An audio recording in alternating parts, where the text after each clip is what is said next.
Hey everyone, and welcome back. I'm Rick Fussell and this is the Engraving Workshop. In today's video we're going to be making a post office box bank from epoxy and buckeye burl, and we'll also be using an 1880s post office box door from Thomas & Kane. That's coming up next here at the Engraving Workshop.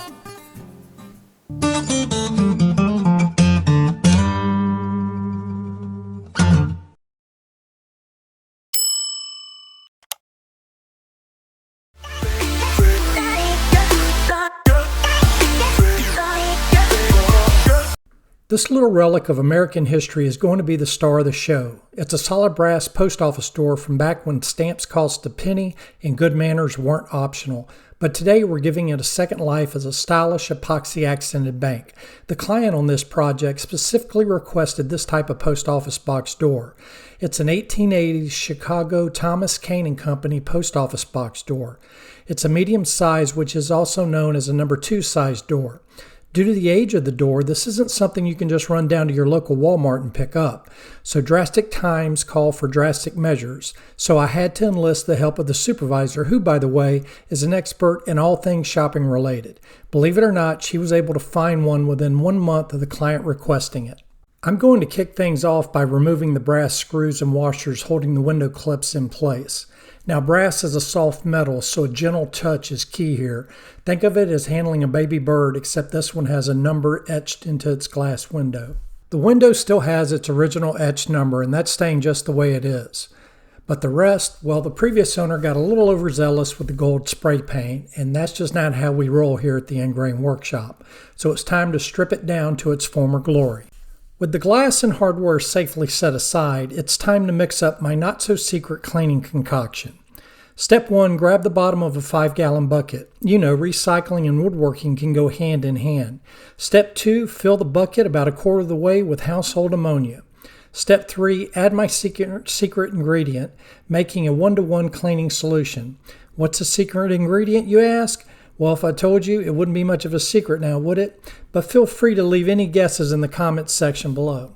Just like the tub I have to draw every night for the supervisor, this tub's ready, and in goes the brass door for a nice long soak. And we'll let it cook for about 24 hours, plenty of time to let that gold spray paint take a hike, and trust me, the results are worth the wait. With the door marinating in its ammonia bath, it's time to turn my attention to the wood for the bank. For this project, I'm using buckeye burl with beautiful live edges. Unfortunately, I don't have any footage of me milling up this wood. That's because, well, I didn't do it. My late dad milled this wood about 10 years ago. It's been sitting in the workshop collecting dust, just waiting for the perfect project and the perfect client. My dad used to buy buckeye burl blocks off of eBay, then resaw them on the bandsaw to a precise thickness of 7/8 of an inch. Thanks to him, I now have these gorgeous slabs ready to work with. I've rough cut the pieces to the approximate sizes needed for the top, bottom, sides, and back of the bank. To prep these pieces for epoxy, buckeye burl has its fair share of dead wood and bark, so out come the chisel and pick. This is where patience pay off, cleaning out every nook and cranny to ensure a solid bond with the epoxy later on. Look at that grain. This is why buckeye burl is such a standout wood. Each piece is like a fingerprint, totally unique, and once we pour the epoxy, these live edges are going to pop like fireworks on the 4th of July. With the wood prepped and ready to shine, it's time to start building the forms for the individual bank pieces. First stop, the miter saw. Here I'm cutting the lengths for the top, bottom, sides, and back.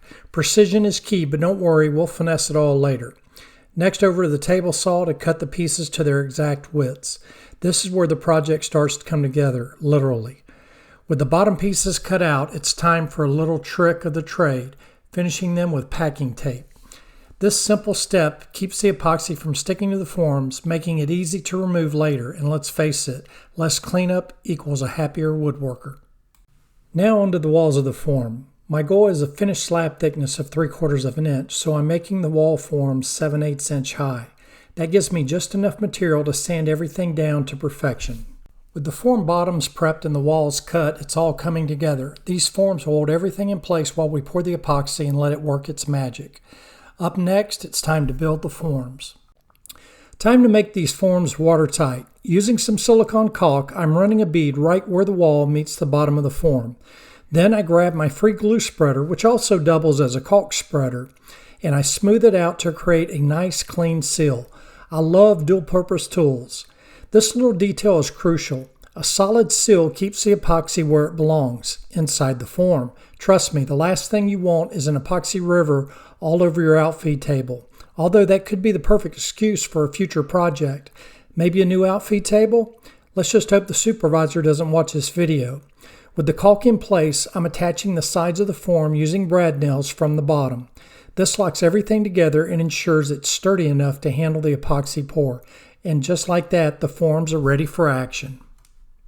Now that the forms are ready, it's time to give some attention to the wood slabs. Here at the belt sander, I'm removing the saw marks left by my dad's bandsaw. It's a little bittersweet working with something he milled, but I know he'd appreciate the effort to make it shine.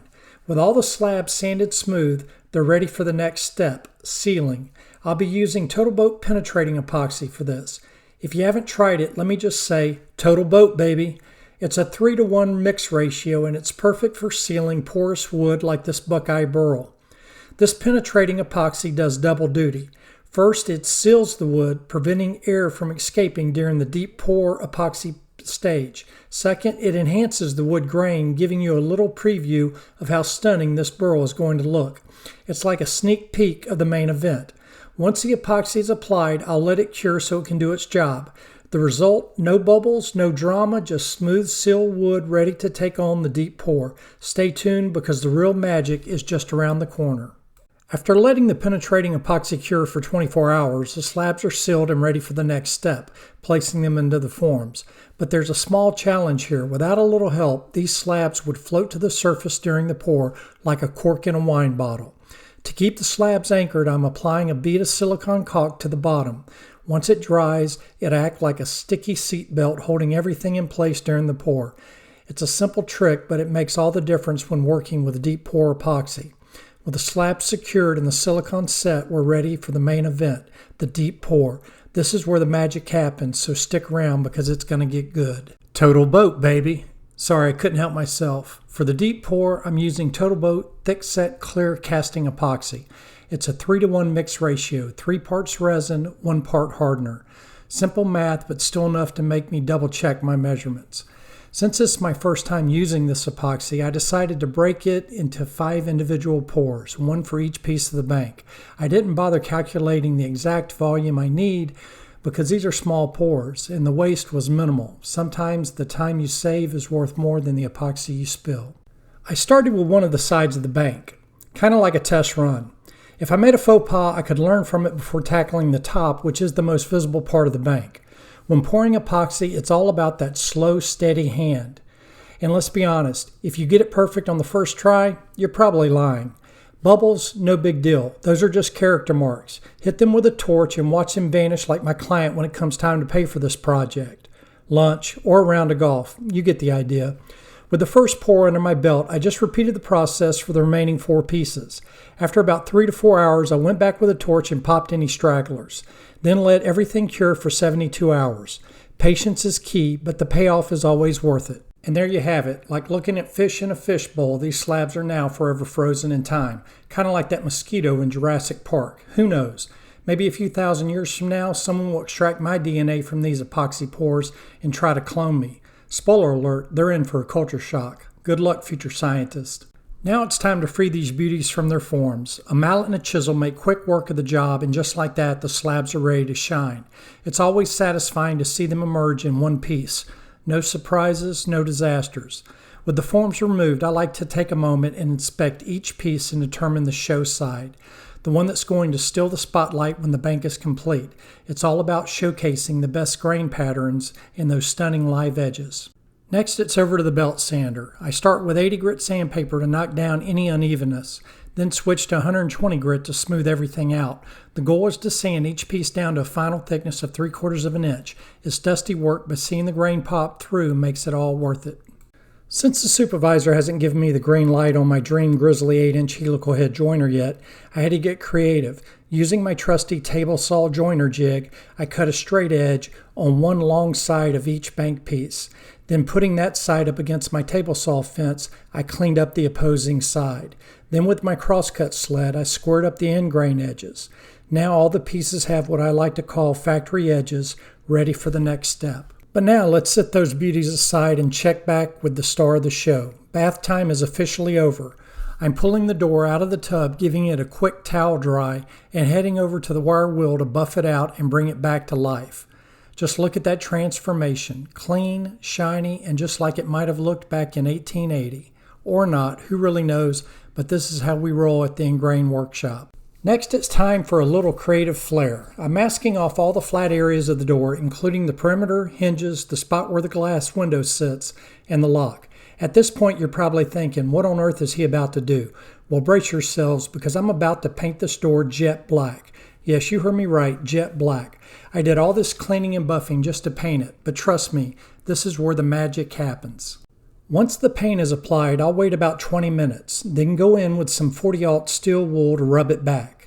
This removes the black from the high spots, leaving it in all the crevices.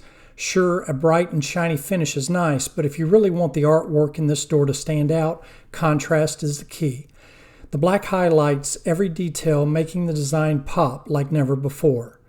So what do you think? Does the contrast bring out the art in this piece, or do you prefer the simple buffed finish? Let me know in the comments below. I'd love to hear what your thoughts are. To finish off the door, I'm applying 3 coats of gloss lacquer. Between coats, I'll sand lightly with steel wool to create that smooth, glassy finish that'll last another 150 years or until someone else decides to restore it.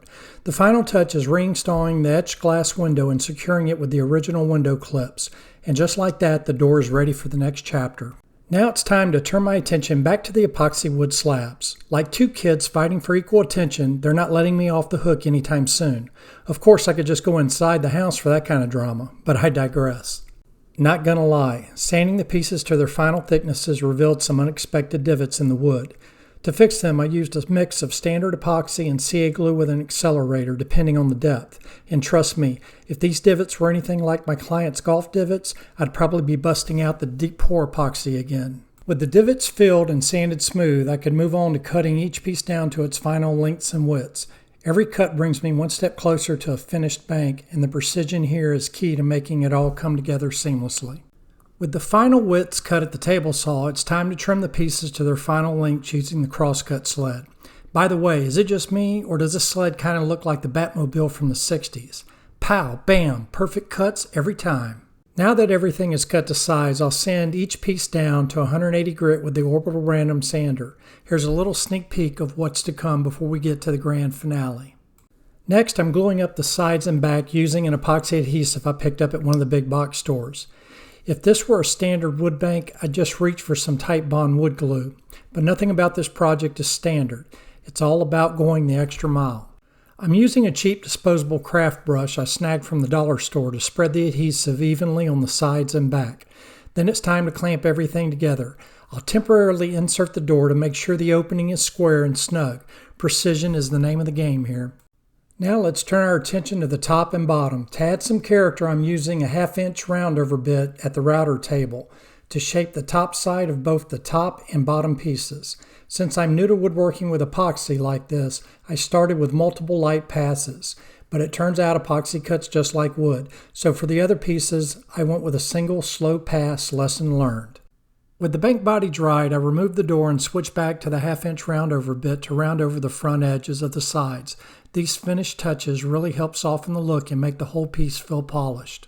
I won't bore you with the endless sanding footage, trust me, you're not missing much, but let's just say with all the profile cuts, it was time to get serious. I started with 180 grit and worked my way through the progressions all the way up to 600 grit. The result, smooth as butter. With the sanding complete, it's time to assemble the top and bottom to the bank body. Normally I'd break out pocket screws for the top and drill 1¼ inch screws through the bottom. But with clear epoxy slabs, those screws would be as visible as my client's golf score after a rough round. Not a good look. So instead, I'll glue the entire bank together using clear epoxy adhesive. To get everything aligned perfectly, I'm using an 1/8 inch spacer to create a reveal on the back of the bank and a 3/4 inch overhang on the sides and front. Precision is key here, just like fitting into my old Army uniform. Okay, maybe not that precise. I'll start by gluing on the bottom and clamping it firmly in place. Once that's dry, I'll take off the clamps and glue up the top. Slow and steady wins the race, especially when you're working with epoxy and trying to avoid the sticky situation. For the finish, I went with the same gloss lacquer I used on the door. It just ties everything together. I applied 3 coats, sanding lightly with 4/0 steel wool between coats. This process gives it that smooth, polished look without losing the natural beauty of the wood and epoxy. And the results, well, I'll let the bank speak for itself. Take a look. It's got that just stepped out of the showroom shine. Gloss lacquer never disappoints. The only thing left to do is install the star of the show, the door. Normally I'd use small 5/8 inch screws to attach it to the bank, but since those screws would be visible and distract from the sleek, polished look, I opted for the clear epoxy adhesive instead. It's all about keeping the focus on the craftsmanship and the antique charm. And there you have it. Functional, stylish, a one-of-a-kind bank that will hold coins, cash, and even a few IOUs if my client has anything to do with it. Don't forget to like, subscribe, and share for more sawdust-filled adventures here at the Ingrain Workshop. Until next time, keep your edges sharp, your humor sharper, and if the client's watching, keep your powder dry and the worm will turn, my friend. Well, that's going to wrap up this video. I hope you enjoyed the video as much as I enjoyed making it, and if you did, then please leave it a like. If you're new to the channel and you like DIY and woodworking projects, then I highly recommend that you smash that subscribe button. It's free and painless, and I'd also ask that you click on that bell icon. That way you'll be notified of all our upcoming videos. To all my existing subscribers, I really appreciate all the support that you've given this channel. Now, if you'd like to continue to support the channel, I'll leave links in the video description below to all the tools and equipment that I used on this project. I'll also leave a link to our store where you can buy your own post office box bank. And if you're really feeling generous, you can always leave us a special thanks. Again, I'm Rick with the Ingrain Workshop. Until next time, have a wonderful day and God bless.